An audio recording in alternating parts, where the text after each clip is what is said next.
Come ti chiami? Christian. Fabrizia. Felicia. E quanti anni hai? Quasi 10. 11 anni, quasi 12. 5. 10. La tua mossa segreta è? Passare. Così. Devi fare così con la palla.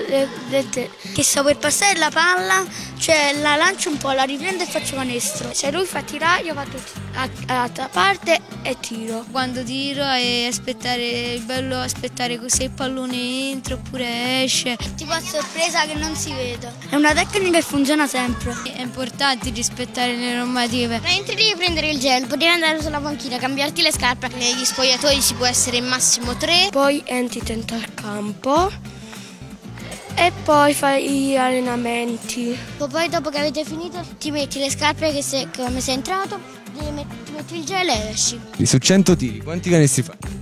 99. Da centrocampo ne faccio 50. 50 su 50? Sì.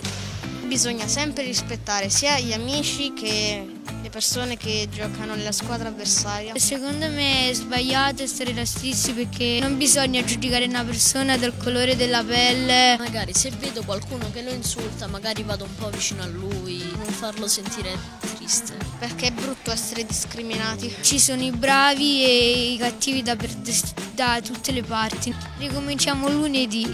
Oggi è 16 e lunedì è sabato 18, domenica 20-21 ricominciamo.